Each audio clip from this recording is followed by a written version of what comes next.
نبی پاک علیہ السلام لوگوں کو ڈر سناتے لیکن ساتھ خوشخبری بھی سناتے۔ دوسرا پہلو ہمارے ملک میں تیزی سے پھیل رہا ہے اور وہ پہلو یہ ہے کہ مایوسیاں پھیلائی جا رہی، لوگوں کی ہمتیں توڑی جا رہی، کمزور کیا جا رہا ہے۔ مختلف شعبہ زندگی سے تعلق رکھنے والے لوگوں سے گفتگو کا، ملاقات کا، اٹھنے بیٹھنے کا آپ کو موقع ملے تو آپ محسوس کریں گے ہر آدمی اپنی جگہ پہ اپنے کام سے پریشان ہے۔ اسے دوسروں کے کام اچھے لگتے ہیں، دوسرے لوگ سکون میں لگتے ہیں، دوسرے لوگوں کو تسلی میں پاتا ہے اور اپنے آپ کو تکلیف میں محسوس کرتا ہے۔ کیوں؟ اس لیے کہ مایوسی پھیلائی جاتی ہے اور ہمارا مزاج بھی کچھ اسی طرح کا ہی ہوتا ہے۔ ہم سے 99 بندے پیار کرنے والے ہوں تو ان پر ہم توجہ نہیں دیتے، ایک مخالف ہو تو سارا دن اسے ہی سوچتے رہتے ہیں۔ اللہ کے بندے اسے نکال دے دماغ سے، ایک بندہ ہے تو ان کی طرف توجہ کیوں نہیں کرتا جو 99 تجھ سے محبت کرتے ہیں؟ ان کو چھوڑ دیں۔ ساری زندگی ساس نے کچھ نہیں کہا، ایک لڑائی ہوئی ہے تو 4 باتیں اس نے کی ہیں، تو آپ نے 30 سال کی کوئی بات یاد نہیں رکھی اور 1.5 گھنٹے کی ساری آپ نے لڑائی یاد رکھ لی ہے۔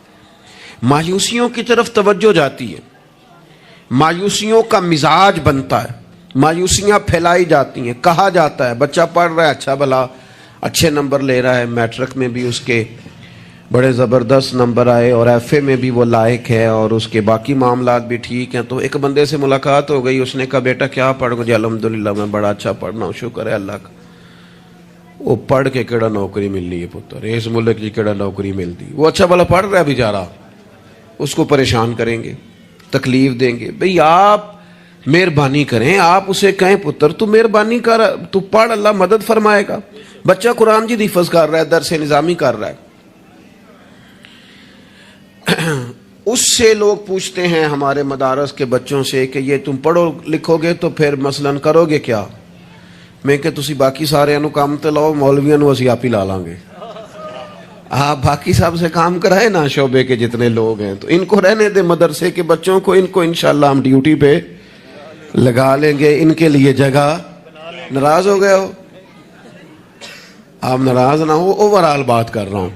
لائق بچہ مدرسے میں پڑھنے والا، بہترین لگتا ہے، اچھا استاذ بنے گا، مفتی بنے گا، یہ لوگوں کی ذہن سازی کرنے والا، لوگوں کے دل میں اچھے اعمال کا جذبہ پیدا کرنے والا مبلغ اور داعی بنے گا۔ لیکن ایک بندہ آ کے اس کی ہمت توڑ جاتا ہے، کہتا ہے پتر بنے گا کیا؟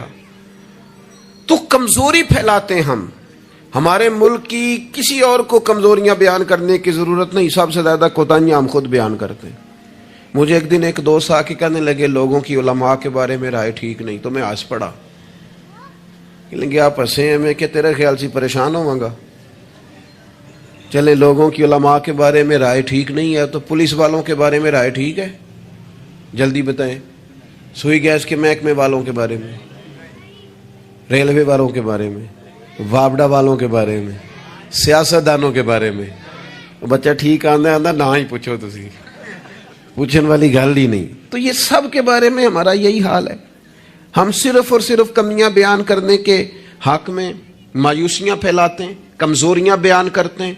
ہمیں اللہ نے وہ محبوب دیے ہیں جنہوں نے ہر بندے کو خوشخبری ہی عطا فرمائی ہے۔ نبی پاک علیہ الصلوۃ والسلام اس طرح کی ذہن سازی کرتے، اس طرح کا شوق پیدا کرتے، اس طرح کی طلب پیدا کرتے، اس طرح کا رنگ انسان کے دل میں موجزن کرتے کہ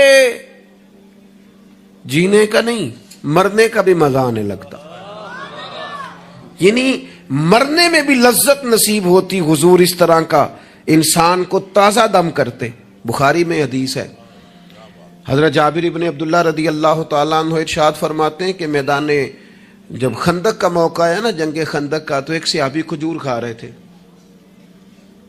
انہوں نے نبی کریم علیہ السلام سے پوچھا یا رسول اللہ صلی اللہ تعالیٰ علیہ وسلم، اگر میں اس جنگ میں شہید ہو جاؤں تو کہاں جاؤں گا؟ تو میرے کریم نے فرمایا اپنے رب کی رحمت میں، جنت میں۔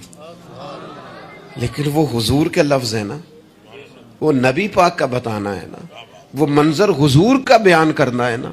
فرمایا ابھی تو شہید ہو گیا تو جنت میں۔ تو حضرت جابر ابن عبداللہ فرماتے ہیں اس صحابی نے کھجور کھانے کی بھی دیر نہیں کی، انہوں نے جتنی کھجور کھائی تھی کھا لی، باقی نکال دی کہ ہم اتنی لیٹ بھی نہیں کرتے. تلوار اٹھائی، میدان میں گھس گئے. اللہ تعالیٰ نے انہیں شہادت کا درجہ عطا فرمایا. آپ اپنے بچوں کو، آپ نہیں ویسے کرتے ہوں گے، اوورآل بات کرتا ہوں، وہ بچے سے غلطی ہو گئی، ہمارے بچے سے، ہمارا اپنا بیٹا ہے، نہیں گیا وہ ایک دن اسکول، اس کا ذہن بنائیں کہ پڑھے. ہمارا بچہ ہے، کسی کا نہیں، ہمارا بیٹا ہے. تو ہمارے پنجاب میں کیا اس کا علاج کرتے ہیں، کہتے تسی نہیں پڑھ سکتے، ساڈے منڈے پڑھ جانے کتے لکھے ہے، تسا نہیں پڑھنا، تسی انجے دیو. سوال، بھئی آپ کس کو کہہ رہے ہیں بھلا؟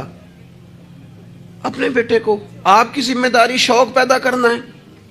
آپ اسے کہہ رہے ہیں تمہارا کچھ نہیں ہو سکتا، تم آگے جا ہی نہیں سکتے، تم نکل جاؤ گے تو باقی. او بھئی آپ کیا کرتے ہیں؟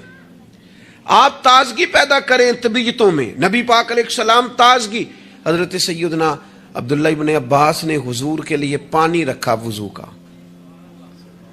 میرا دل کرتا ہے میں اپنے کریم کے لیے پانی رکھوں. سیدنا بلال سے اجازت لے کے رکھا. یہ شوق بھی بڑے کمال ہیں، کسی کو لگ جائیں تو. پانی رکھا وضو کا. اللہ کے حبیب علیہ السلام نے فرمایا پانی کس نے رکھا ہے؟ جناب عبداللہ ابن عباس نے. تو حضور نے ہاتھ اٹھائے، کہا اللہ اسے دین کی سمجھ عطا فرما. بس وہ شوق لگ گیا، وہ طلب پیدا ہو گئی، وہ علم کی امید جاگ گئی، وہ ایک تڑپ رنگ پکڑ گئی، وہ ایک راہ مل گئی.